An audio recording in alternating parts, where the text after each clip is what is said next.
In this video, I discuss the Tesla Model Y 1 year into ownership, and I give you my candid opinion if today I still think it is the ultimate retirement car. Coming up next on Holy Schmidt. Holy Schmidt! A year ago this month, I bought the Tesla Model Y to see if it was in fact the ultimate retirement car. I read an article that suggested it might be, and I needed to find out for myself. But the truth is, I was looking for an excuse to buy the Model Y as much as anything because I had a Tesla before and I totaled it 6 months into ownership, unfortunately. At the time, I vowed to never buy a Tesla again because frankly, it was a fender bender and all of the electronics are in the fender, so therefore it was considered totaled even though I was going 5 miles an hour and the other car might have been going 10. Secretly though, I felt like it was the one that got away.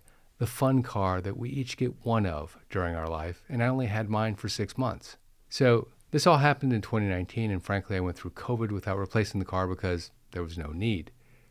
But a year ago, I made the decision to buy one again.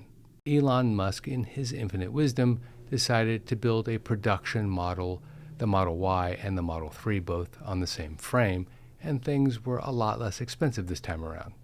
So I thought, what if I just bought one for an experiment for the video so that I can assess it myself and tell you what I thought. And so I did. And there's some basic questions that needed to be dealt with. How's the ride? How's the technology? How's the insurance? What's the cost of insurance? Do some of the urban myths about the Tesla really apply here today? Etc., etc. So here's my honest opinion of the Tesla Model Y, both good and more importantly bad, and you judge yourself whether you think it would be your ultimate retirement car or not. First, let's talk about the ordering experience itself. It's a bit like buying something on Amazon.com. You go in, you click a few boxes, you press send, and you're on your way. But unlike Amazon.com, you're not done. That is the beginning, not the end of the process. Over the course of the next few weeks, in my case, they asked for bits of information leading up to the big day where I picked up the car. Easy enough, reasonably easy to get information, and frankly, everything was as advertised. There were no surprises, and I like this process better than going and haggling. You might remember my previous video where I talk about car dealerships and what they may or may not do, the four-circle method on the ways that car dealerships make money off of you. Tesla may, in fact, make the same amount of profit, but the difference is that you're not paying more than the next person. And judging from the price of the car, they've taken a lot of the additional profit out of the process because they don't have to pay for a lot of things that a traditional car dealership should have to pay for. Aside from a bubble in the paint, I had none of the other issues that are popular in Tesla lore. The distance I could drive on a full charge on the battery was approximately the same in the winter as it was in the summer. That wasn't something that I experienced, and it's often talked about with this car. There was no sudden reboot of the system while I was driving. That was something that was quite prevalent on the original Teslas. The one I had before would do that, and I'd actually have to pull over to the side and press both paddles on the steering wheel and the brake at the same time to reboot the system. But that's not an issue in this Model Y. The smaller frame of the Model Y fit into my garage quite nicely. Frankly, the Model S was a very wide car. That's what makes it so beautiful. It's very wide, but also it makes it hard to park in a garage. The tires are quite ordinary. There's no big problems with them. There's no extraordinary wear and tear. I did have to replace one tire because I hit a pothole, but it was a very big pothole. It would have caused any tire to blow. And the ride is quite powerful, but it's very gentle. There's not that revving up from gear to gear to gear to get to a higher speed. In fact, there's only one gear, and it's pretty even. The acceleration is pretty even throughout the process of going from 0 to 60 or even 70 miles an hour, depending on where you're driving. If you have an in-home wall charger, life is beautiful. You're not trying to make it home after work on 1/16 of a tank of gas because you're too tired to go to the gas station. You just pull in the garage, and every few days you just plug it in. Super easy and super cheap, to be frank. If you don't have the garage charger, though, this benefit becomes a nightmare because you actually have to go and sit for 30 or 40 minutes waiting for your car to charge, and you could do the same thing. You could fill up your petro tank with a gas-powered car in about 5 minutes or less. And something that's never advertised, and frankly I think something that Tesla is missing the boat on, is regenerative braking. When you take your foot off of the gas, if you have the settings set a certain way, the car starts to decelerate at a reasonably quick pace. Nothing shocking, but by the time you put your foot on the brake, you've already slowed down a bit. This particular feature saved me at least one time, and maybe two, but certainly one, as I was driving and I saw a deer a little bit too late. It was actually walking out into the middle of the road. I stopped about a foot from it. It stared at me, I stared at the deer, and we both waited for about 2 seconds before it went running off. Had I not had regenerative braking, I would have hit the deer. For me personally, I love driving a car that's absolutely quiet. The only thing you can hear, and you can only hear it from the outside, is a modest hum from the electric motors spinning. Very quiet, very pleasant actually, even when you're outside. Inside, you don't hear it at all. And the car has a walk-away lock, which basically means if you have it set up that when you walk away from your car, the car locks automatically. You don't have to lock it. And when you come back to it 6, 8, 10, 12 hours later, or whenever, the car will unlock and you get in without having to take out your keys. And what's really great about the car is that the whole system works together. When you get out and you walk away, you don't need to shut the car off because the engine isn't on. My only complaint about this is that with a walkaway lock and an EV, all you need to do is get out. You don't need to shut it off. You don't need to turn anything off. It just all happens automatically.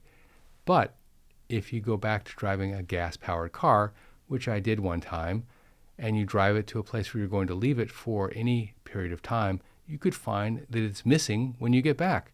For example, I went to the train station, parked my gas-powered car, got out, and ran for the train, forgetting that the engine was on and the car was unlocked. And aside from it having a bit less gas, the car was fine, and more importantly, it was still there. The one thing that retirees might not like is that all of the controls are on a small panel, about the size, a little larger than, a laptop computer anyway.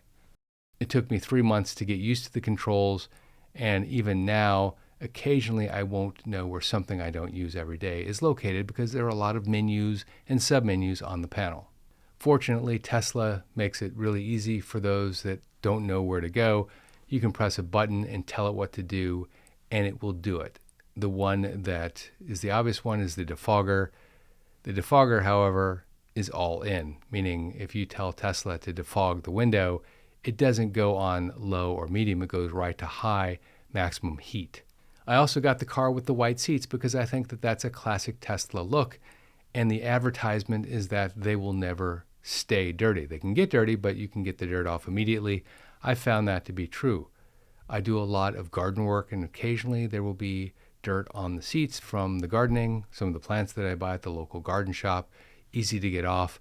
I've never tried the demonstration that Elon Musk provided, which is dump a glass of wine on the car seat, let it sit for a while, and then bring it back up. And frankly, I'm not sure that I would ever have a glass of wine and a car seat in the same proximity to test this theory, fortunately. But I did have the ability to do a little bit more road testing on the car, and I took it on a summer trip. First of all, let me say that the storage inside the car is amazing because everything folds flat, and there's a sub-trunk for storing stuff, and there's a frunk up front, which is where the engine normally goes. There's enough storage space for, say, a cooler of some sort, like an ice chest. So there's a lot of storage space, much more than a typical car of its size. The back seats fold down completely, and so the back area is completely flat if it's just you and another passenger, and you don't have to have someone in the back seat. And more importantly, because they fold down, you can fit an entire large SUV's worth of stuff into the same area that you would fit in this, effectively a crossover SUV. I also bought the optional bike rack. I've never actually taken a bike on a vacation before. In this instance, I brought two, and it worked great. However, it is impossible, in my humble opinion, to actually comply with the law of not having your rear license plate covered when you have bikes on your bike rack, unless you have a particular type of vehicle and a particular type of bike rack. I had neither. Now, a year into it, It's not all beautiful. There are also some negatives that we need to talk about. One is the cost of insurance. It is much more expensive to insure a Tesla Model Y under most circumstances. There are options that you can sign up with through Tesla, for example. I believe that they have an option where you can sign up and they actually track your driving habits and adjust your insurance based on how you drive. There are also organizations like USAA, which I'm a member of, which provide much cheaper car insurance. But by and large, if you're buying a Tesla, you're paying for the fact that it could get totaled in a fender bender like we talked about at the beginning of this video. Now, we talked about the tires, and frankly, I went in for my annual inspection last week, which cost all of $8 because there's not an emissions test. And I asked the mechanic if the tires showed normal wear and tear for a car of 15,000 miles. He looked at them and he said, yeah, that's about right. So the urban lore about the tires getting shredded because of the weight of the Tesla just isn't true. I will say that if you drive the car really, really fast and you're constantly going from 0 to 60 in a very quick period of time, well, you could burn a lot of rubber in that instance, but the same would be true if you were driving a Camaro. But the wheels, not the tire, the wheels. Whoa. Here's what you need to worry about. The way that the wheels are set up on the performance model, that's the one that I have, it's the ultra low profile. And because of the design of the wheels on an ultra low profile tire, they stick out a bit. Now, what this effectively means is that anytime you go next to a curb, for example, if you're in a parking lot and there's a tiny curb on the left or the right of the wheel, unless you're really careful, you can scrape up that wheel. And you can see from this picture here that I scraped up several wheels. This is the worst of the three. There's one that's in perfect condition, three that are not in perfect condition. The other aspect, and I wouldn't pay for this again, is that in the performance model, you have something called sport mode. And in sport mode, you can go from 0 to 60 in less than 3 seconds. I tried it once, and let me tell you, there is no good reason to go from 0 to 60 in less than 3 seconds ever. And if you want to take it one step further, the Model Y has something called track mode. I don't even want to know what that is, but I think it has something to do with how the weight is dispersed if you're going to be racing your Model Y on a track. But I digress. Back to sport mode. 0 to 60 in less than 3 seconds is a very uncomfortable experience. It's like trying to steer a rocket off the launch pad. Because of that uneasy feeling from sport mode, I turned it down to standard mode, which comes with a standard car, I will say, and that's very fast as you need to go, frankly, because you can still outrun just about anything if you really need to.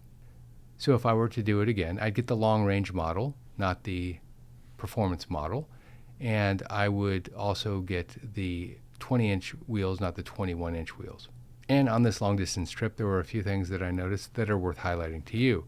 The first is that when you put a bike rack on the car, with bikes of course, it's not aerodynamic anymore, and the actual miles that you can drive drops pretty significantly.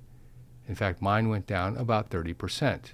I had the car fully charged to about 300 miles, and what I noticed on my 200-mile trip was that I had approximately 38 miles left. The next is what I call supercharger fatigue. When you drive your car on vacation, you won't have a wall charger at home to top it up every time you stop. In fact, you won't have a wall charger at all. You have to use a supercharger or one of the local EV charging stations.